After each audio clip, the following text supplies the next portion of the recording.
Je pense que j'ai essayé de faire un petit peu tout en même temps et du coup c'est ce qui fait que c'est un peu la cacophonie. Il faut d'abord maîtriser le côté notion de réelle faim et la notion de satiété et je pense qu'une fois qu'on a vraiment maîtrisé ça, on le connaît par cœur, passer à la suite sur l'assiette type. Yes, exactement. Et c'est ça qui est super intéressant, hein, c'est que votre perte de masse grasse va s'effectuer. Bien sûr, il n'y a pas que l'alimentation, il y a tout l'environnement autour, mais la grosse partie, ça va être avec 80% de satiété. Ça veut dire qu'on n'est pas à satiété, ça veut dire qu'on est à 80% de satiété. Donc si on perd pas forcément de masse grasse, possiblement qu'il y a plein de paramètres à côté, la gestion émotionnelle, le stress, la pratique sportive, etc. Mais probablement qu'en fait, en pensant qu'on est à 80%, on est peut-être beaucoup plus à 100% ou 110% qu'à 80%. Et c'est là-dessus qu'on va aller jouer, parce que ce qui est super intéressant, c'est qu'on apprend à se connaître avec l'alimentation. Et du coup, plus on va se rapprocher des 80%, plus on va satisfaire simplement le besoin physiologique. Et on va pas satisfaire le besoin émotionnel, on va pas satisfaire le besoin mental. Et donc là, tout ce qui va arriver derrière, les possibles, ah tiens, j'ai envie de craquer, ah j'ai envie de manger, mais d'habitude j'avais pas envie, qu'est-ce qui se passe? Bah c'est ça qu'on va essayer de distinguer. Donc si on devait vraiment mettre une priorité, 80% de satiété, oui, et la deuxième priorité derrière, la plus importante, et presque en même temps vous pouvez le faire, c'est qu'est-ce qui m'anime vraiment et comment je peux faire pour en mettre plein dans ma vie. Ce qui est important pour toi dans ta vie, ça doit faire partie de ta vie. C'est pas une bulle, c'est que ça doit faire partie de ta vie. Donc la question c'est pas c'est impossible, ça c'est pas une question. La question c'est comment je peux faire pour ajouter de ce que j'aime dans ma vie au quotidien. Étape par étape, prenez le temps, ne faites pas tout en même temps. C'est le moyen de se perdre et d'arrêter tout complètement parce qu'il y a trop de changements d'un coup. Petit pas par petit pas, on y va progressivement, on se prend un focus. Ok, cette semaine, mon focus c'est uniquement, je fais attention à ma sensation de faim. Juste ça. Et après on voit. J'ai mangé à 80%, 100%, on s'en fout. Le moment c'est ma faim. Je mange uniquement quand j'ai faim. C'est mon focus de la semaine. Et après, une fois que ça devient régulier, ok, maintenant j'ai compris, je mange uniquement quand j'ai faim et maintenant j'essaie de voir où est mon curseur quand je mange. Est-ce que j'arrive à m'arrêter à 80% ou est-ce que je vois que c'est 100 ou est-ce que je vois que c'est 110? Et puis après, le curseur, je le fais bouger. Je teste. Je mange à blinde, comme ça je sais que ça c'est 150%. Je vois ce que ça fait. Oh, je suis pas bien, j'ai pas d'énergie, j'ai des nausées. Tiens, je teste à manger à 50%.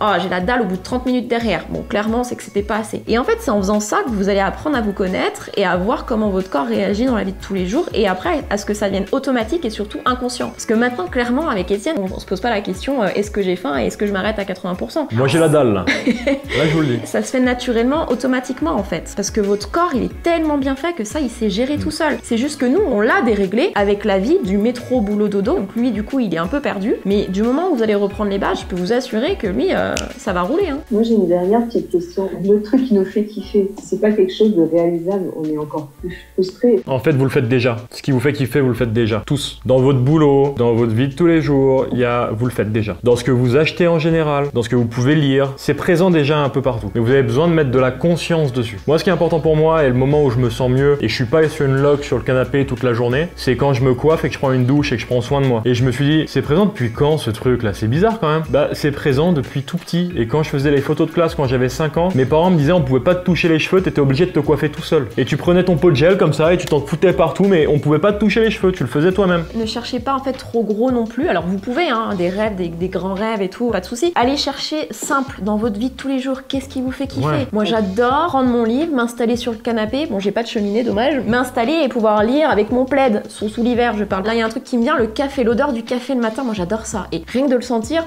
je sais pas, ça me met de bonne humeur direct. Et en fait, c'est plein de petits trucs comme ça tout au long de votre journée. Quand vous allez mettre de l'attention dessus et que vous en allez avoir de plus en plus, bah vous verrez que derrière ça va éliminer progressivement, bien sûr, ça va pas être comme ça d'un coup, on est bien d'accord, hein. Ça va éliminer vos craquages. Des fois vous allez même pas comprendre comment ça se fait, qu'est-ce qui fait. J'ai l'impression que j'ai rien changé pourtant, j'ai plus ces craquages là. Bah ouais, mais parce que derrière vous avez mis le focus là où il y avait besoin et là où c'est important pour vous. Qu'est-ce qui te donne de l'énergie et qu'est-ce que tu adores faire, qu'est-ce qui t'éclate dans tes journées et comment tu le fais. C'est vraiment ça qu'on veut aller voir. C'est la notion de j'adore être avec mes enfants, mais je le ferai pas H24. Ok, c'est quoi les moments que t'aimes avec tes enfants? C'est quoi les moments que t'adores, que tu privilégies avec eux? C'est quand ils s'engueulent, j'adore ça. Ah, c'est la première fois que je l'entends. Bah écoute, cool, fais en sorte qu'ils s'engueulent plus souvent. Ça peut être dans le partage, je sais pas, de faire les devoirs avec eux. Il y a des parents qui adorent faire les devoirs avec eux parce que justement ils ont un partage, transmission des connaissances et des choses comme ça. D'autres au contraire, ça va être de jouer, de faire les fous de partout. D'autres au contraire, ça va être de faire une activité manuelle. Il y a vraiment des choses à aller voir, à peaufiner. Et en fait, c'est clairement quelle activité vous pourrez passer des heures, vous vous rendez pas compte du temps en fait. Exemple typique, Hello, elle aime bien poser le cerveau. J'ouvre comme ça. Et... Ouais,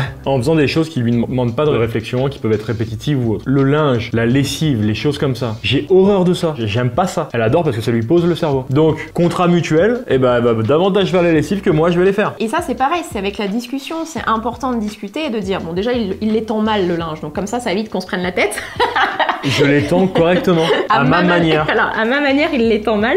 Non, c'était une petite blague. Voilà, c'est important de dire, tiens, qu'est-ce qui me dérange? Ah bah tiens, moi, par exemple, j'aime pas du tout faire la vaisselle. Alors moi, par contre, tu vois, bah ça me dérange pas de faire la vaisselle, mais par contre, tu t'occupes du linge, parce que le linge, j'aime pas ça. Ok, et en fait, on trouve des compromis comme ça. Moi, en fait, c'est vraiment un truc, comme disait Étienne, ça me pose le cerveau. C'est un truc assez simple, machinal, tac, c'est mon moment à moi où je suis toute seule, je tends mes trucs, et c'est là où viennent les réponses aux questions que je me suis posées avant où j'arrivais pas à répondre. Et d'un coup, ting, ça vient. Ah tiens, c'est vrai, ça, j'avais pas pensé à ça. C'est vraiment comme si, à un moment donné, j'avais du brouillard dans ma tête, et pour éclaircir, bah, j'ai besoin de faire des petites tâches comme ça. Donc là, ce qu'elle aime bien, c'est pas ranger le lave-vaisselle ou faire les lessives. Ce qu'elle aime bien, c'est avoir un moment pour elle où elle peut faire quelque chose de répétitif, où elle pose le cerveau et elle a pas besoin de réflexion. C'est ça la différence. Donc si elle a des moments comme ça, 1 à 2 fois par jour par exemple, dans chaque journée, et bah déjà, elle va forcément se sentir plus heureuse, elle va se sentir mieux, avoir moins de craquage, etc. Et avoir une soupape aussi, mine de rien. On ne vous dit pas d'étendre le linge si c'est pas votre truc, hein. Trouvez un truc que vous aimez, hein.